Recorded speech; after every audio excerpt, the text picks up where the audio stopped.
Hi,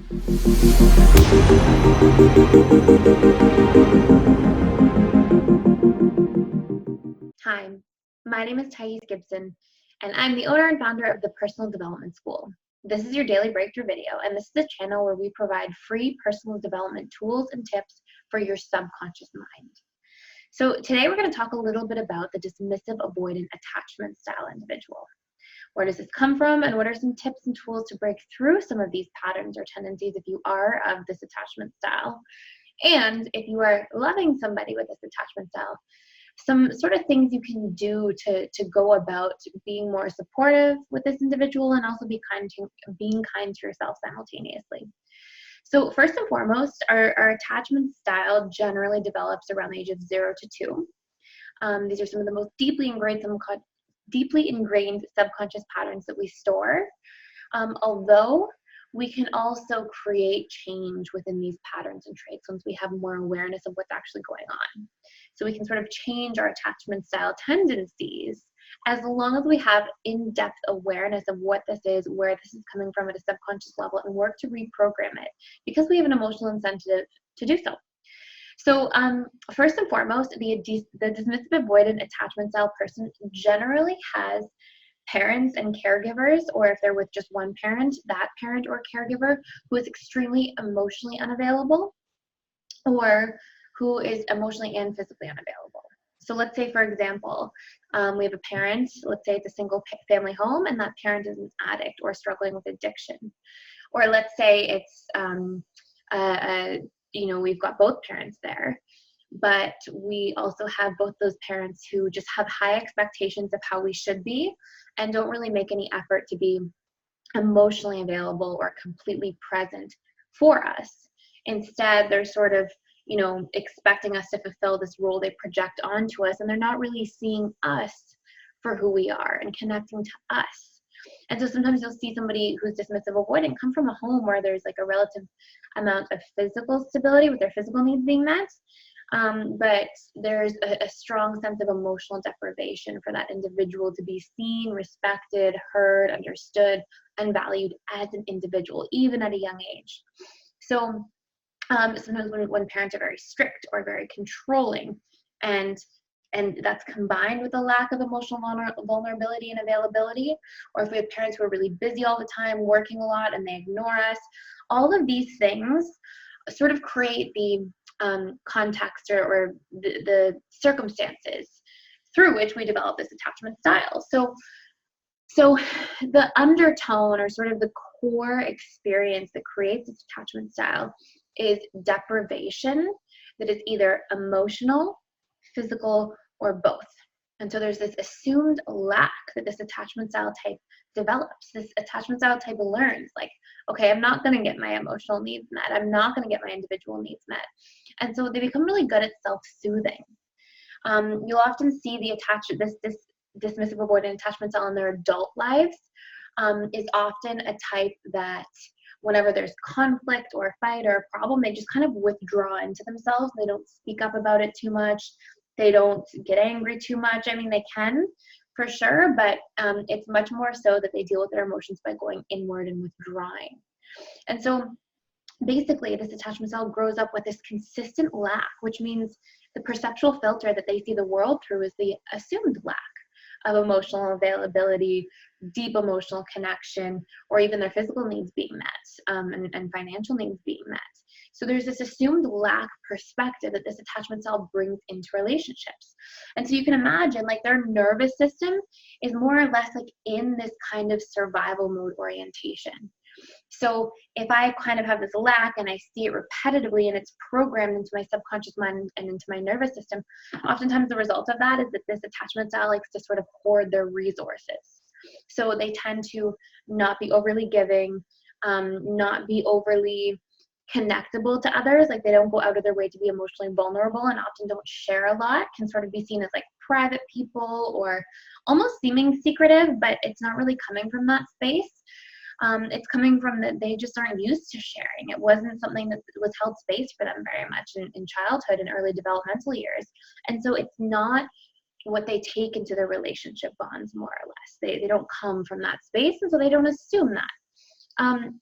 So oftentimes we'll see a dismissive avoidant attachment style individual, and we will judge them sort of through our own perceptual ignorance a little bit, sort of this not understanding. We'll judge them as being like selfish or very self-absorbed or self-oriented, and you know, sometimes this attachment style gets a bit of a bad rap, and you want to remember, like, this is just an individual who is coming from some kind of deep deprivation, so they assume this, and oftentimes dismissive avoidant attachment styles, underneath some of the seeming surface qualities where they can be self-oriented or self-driven, underneath that, they're very sensitive souls for the most part. Sometimes we can get dismissive avoidant attachment style individuals that are so avoidant through so many, you know, negative or lack-based experiences that they almost are like totally disconnected from their emotions. So they're sort of in this like state of emotional repression to some degree, like they don't really feel their feelings very much. If you ask them, oh, where do you feel feeling X in your body? So where do you feel sadness, for example, in your body? They might like not really know or know how to sort of connect to that. So what's essentially happened is over time, their emotions or emotional state were met with enough consistent rejection. They might have learned it's just unsafe to feel too much. So I reject my own emotions and even my own needs to a degree in order to try to keep myself safe. And this can be a little bit painful for this attachment style because we are sort of in this emotional disconnect. Now, to some degree, these individuals are usually strong thinkers. Like they can be very up in their mind and up in their thoughts, and they can be fairly intellectual types more often than not. But it's sort of at the expense of their feelings, and there's not necessarily like a good strong balance there of when to be in their intellectual space and when to sort of connect to their feelings and emotions and listen and use that as the guidance that it's there for. So we usually have dismissive avoidant attachment types as being seemingly self-absorbed and seemingly selfish.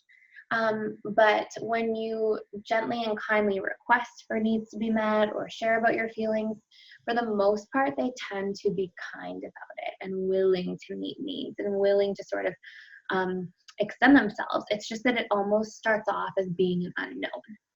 And dismissive avoidant attachment types respond quite poorly to criticism for the most part. So oftentimes a dismissive avoidant will be with somebody who's anxious attachment style, so because they tend to sort of attract one another.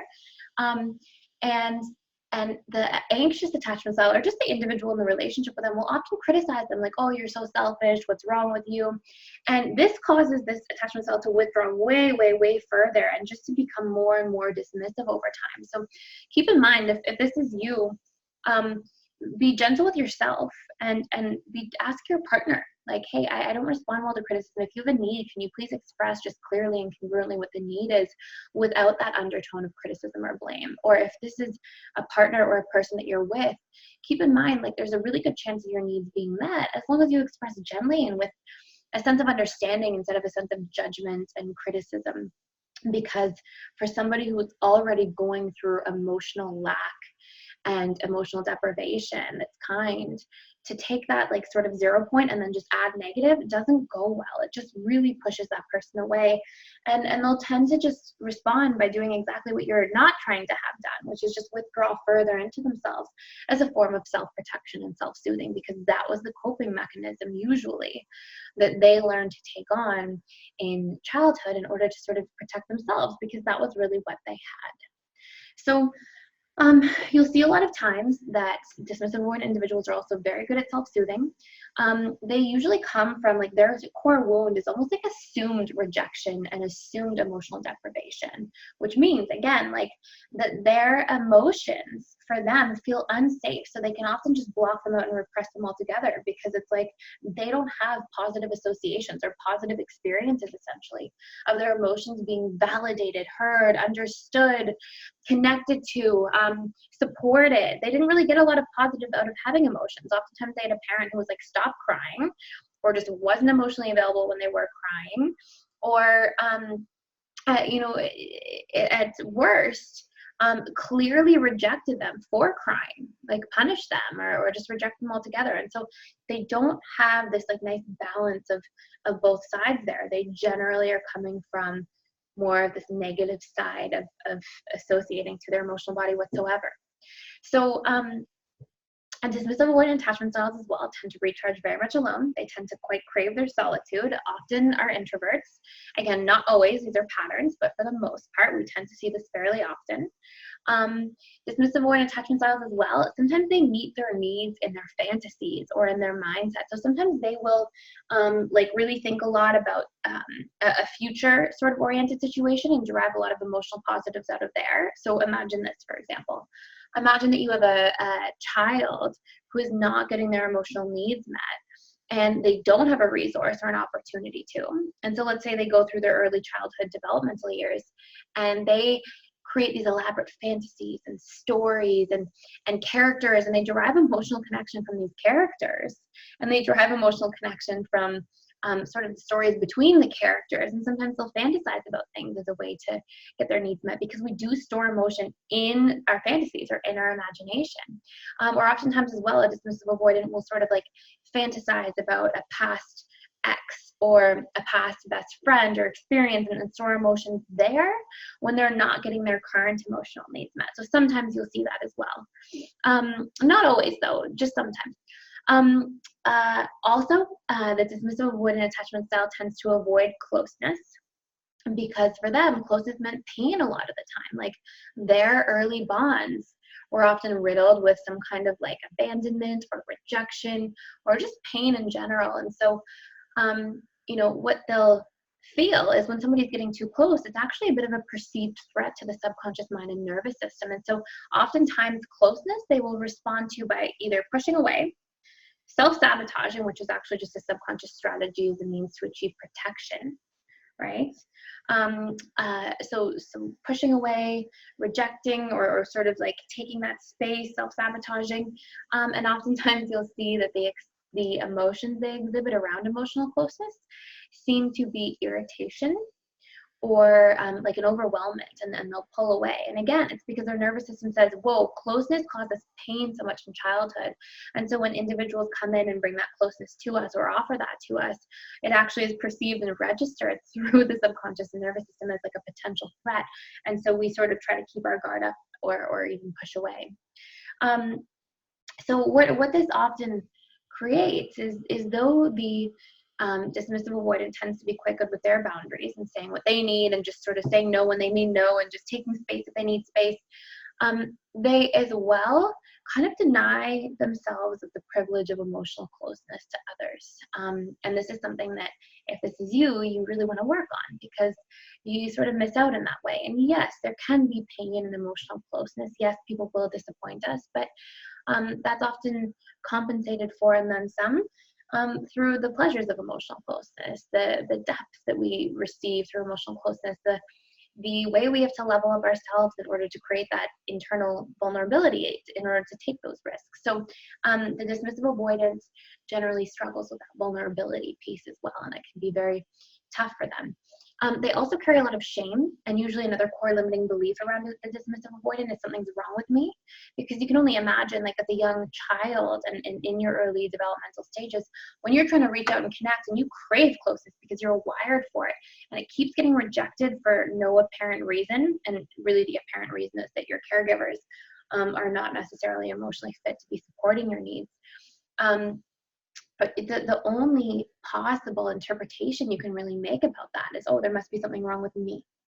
And so oftentimes this attachment style tends to carry a lot of shame, a lot of self-judgment, self-criticism, which is why they're so, you know, in pain of that. They get so triggered by that in others and withdraw further, is because they're already carrying that at a subconscious level. They had enough experiences of feeling like something's wrong with them. And so, you know, highlighting that in a negative way doesn't do any good for this attachment style. You really want to meet this attachment style with gentleness and kindness and understanding, and they respond very well to words of affirmation. You know, if this is you yourself, that you respond very well through self-validation. Like the more you validate yourself and recognize yourself, you even heal some of these initial stored programs you have about your sense of who you are and your place in the world and what your value is. So oftentimes this attachment style as well can act quite dismissive of others. So sometimes you'll see this attachment style when there's a fight or there's pain. This attachment style is usually one to, like, they can't really sit in the fight or the conflict conversation for too long. They tend to, like, need to be doing stuff or stand up or walk around, and it's almost like they can't, their nervous system is just like saturated with stuff, and it needs to sort of get rid of some of this energy somehow. Or sometimes this attachment style as well will you'll be talking and they'll just like pick up their phone and start doing things, or they'll just walk away, or they'll just, and it can feel very dismissive. But remember, there's this whole underlying space of where this is coming from. So I want to make a separate video about this, because this is quite a lengthy video, just about like how we can work with this attachment style and manage it and create change, and how you can be supportive to this person if this is somebody you love, a brother, sister, parent, child, partner. And so just to like go through some of these core wounds in more detail, so please check that out, sort of how to heal this attachment style. And if you derived a lot of value from this video, please like it, please share it, please subscribe to our channel. We are so grateful that you watch. Thank you for being here, and feel free to ask any questions you have or post any blurbs about what videos you want to see here. Thank you so much for watching, and please also feel free to visit www.personaldevelopmentschool.com.